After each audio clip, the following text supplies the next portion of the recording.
تو یہ دو چیزیں ہوئیں کہ ایک عزت کا شوق، بڑا بننے کا شوق، اور دوسری دولت کی لالچ۔ تو قرآن مجید نے دو چیزیں بتائی ہیں کہ تم ان پر عمل کرو گے تو تمہارے اندر سے یہ دو بیماریاں نکل جائیں گی، اور جب یہ دو بیماریاں نکلیں گی تو تمہارے لیے محمد صلی اللہ علیہ وسلم کی تعلیمات پر عمل کرنا آسان ہو جائے گا۔ ایک بیماری کیا ہے؟ وَاسْتَعِينُوا بِالصَّبْرِ۔ دولت کی محبت انسان میں کیوں ہوتی ہے؟ اس لیے کہ دولت سے آپ کی ساری خواہشات پوری ہوتی ہیں۔ غریب آدمی جو چاہتا ہے وہ کر نہیں سکتا، اور امیر آدمی جو چاہتا ہے وہ پیسے کے بلبوتے پر کر لیتا ہے۔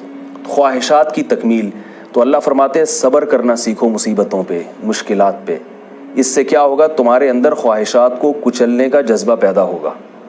ہم روزہ کیوں رکھتے ہیں؟ اس میں صبر سکھایا جاتا ہے۔ بعض لوگ ہوتے ہیں 24 گھنٹے کھاتے رہتے ہیں، وہ کسی چیز سے ڈاکٹر ان کو پرہیز بتاتا ہے، ان سے پرہیز نہیں ہوتا۔ روزہ ہم رکھتے ہیں، اس سے کیا؟ صبر کی ہمارے اندر ایک صفت پیدا ہوتی ہے۔ تو اللہ اہل یہود سے خطاب کر رہے ہیں کہ تم صبر کا مادہ اپنے اندر پیدا کرو۔ صبر عربی میں لغوی مطلب اس کا ہوتا ہے، صبر کا مطلب ہے روکنا۔ جو پہلے زمانے میں ایسا ہوتا تھا کہ مرغی کو باندھا جاتا تھا اور پھر اس کو نشانے بازی سیکھی جاتی تھی، اس کو اسلام نے منع کیا، رسول اللہ صلی اللہ علیہ وسلم نے اس عمل سے منع کیا کہ بھئی اس طرح جانور کو نشانے بازی بنانا یہ ظلم ہے۔ لیکن اس مرغی کو عربی میں مسبورہ کہتے تھے، صبر والی، یعنی مسبورہ کا مطلب بندھی ہوئی۔ تو صبر کا مطلب کیا ہوا؟ باندھنا، بریک لگانا۔ ہم کسی کو کسی رسی سے جب باندھ دیتے ہیں تو وہ ہل نہیں سکتا، چل نہیں سکتا، جہاں وہ جانا چاہتا ہے جا نہیں سکتا۔ تو جب بھی ہمارا کسی خواہش کو پورا کرنے کا دل چاہتا ہے تو ہم اگر وہاں بریک لگا دیں، اس بریک لگانے کو اور اپنے آپ کو باندھ لینے کو صبر سے تعبیر کیا جاتا ہے کہ یہ بھی باندھنے کا عمل ہو رہا ہے گویا۔ تو اللہ فرماتے ہیں کہ تم صبر کے ذریعے اللہ کی مدد طلب کرو، یعنی تم جب صبر کرنا سیکھو گے، خواہشات پہ کنٹرول کرو گے تو تمہارے اندر پیسے کی محبت نکلے گی۔ جب محبت نکلے گی تو تمہیں اس سے کوئی غرض نہیں ہوگا کوئی مجھے ہدیہ دے رہا ہے یا نہیں دے رہا ہے، میں تو وہ کروں گا جس پہ میرا رب راضی ہے۔ زیادہ سے زیادہ ہدیے آنا بند ہو جائیں گے، پیسے آنا بند ہو جائیں گے، تو یہی ہوگا نا کہ میرا کھانے کی کا معیار گر جائے گا، میں جو چیزیں کھانا چاہتا ہوں وہ کھا نہیں سکوں گا، میرے لباس اور پوشاک کا معیار گر جائے گا، رہائش کا معیار گر جائے گا۔ تو گر جائے، تھوڑا سا صبر کرنا سیکھو، تھوڑا سا اپنے نفس پہ کنٹرول کرنا سیکھو۔ تو یہ تو صبر کے ذریعے تمہارے مال کی جو محبت ہے وہ صبر کے ذریعے نکلے گی، اور تمہارے اندر جو بڑائی ہے، ہم بڑے ہیں اور ہم کسی کو قبول کیوں کر لیں، وہ بڑائی کا علاج کیا ہے؟ نماز۔ کیونکہ نماز اول سے آخر تک تواضع اور انکساری سکھاتی ہے۔ آپ اللہ اکبر کہتے ہیں، یہ اللہ سب سے بڑا ہے، کیا مطلب؟ میں بڑا نہیں ہوں، الحمدللہ رب العالمین، تمام تعریفیں اللہ کے لیے، میں قابل تعریف نہیں ہوں۔ پھر آپ رکوع کرتے ہیں، پھر سر سجدے میں رکھ کے سبحان ربی الاعلیٰ کہتے ہیں۔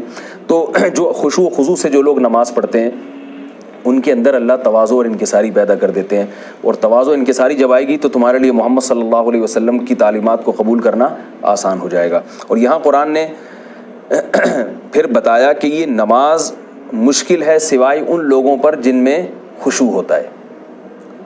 خود نماز پہ آنا بھی تو ایک اچھا خاصا مشکل کام ہے، یعنی کوئی یہ اشکال کر سکتا ہے کہ بھائی ہم محمد صلی اللہ علیہ وسلم کی تعلیمات کو فالو کریں، اس کے لیے پہلے ہمیں نمازی بننا پڑے گا۔ تو خود اس نمازی بنانے کے لیے بھی تو کوئی نسخہ ہونا چاہیے، تو وہ نسخہ اللہ تعالیٰ نے آگے بیان کیا، فرمایا اس کا طریقہ یہ ہے کہ تم اپنے اندر خشوع پیدا کر لو۔ خشوع کیسے پیدا ہوگا؟ الذین یظنون انہم ملاقو ربہم، تم ہر وقت یہ گمان رکھا کرو کہ ہماری اپنے رب سے ملاقات ہونے والی ہے۔ جب تمہارے ذہن میں یہ تصور آئے گا نا کہ یہ دنیا ختم ہونے والی ہے، ایک دن رب کی عدالت میں کھڑے ہو کر اس کے سامنے حساب و کتاب دینا ہے، تو ظاہر ہے پھر جو کچھ کرو گے اس کے بارے میں خوف پیدا ہوگا کہ بھئی ہمیں اس کا حساب دینا ہے۔ ابھی تم صرف اس دنیا کو دیکھ رہے ہو، تو آخرت کا تصور پیدا کرو۔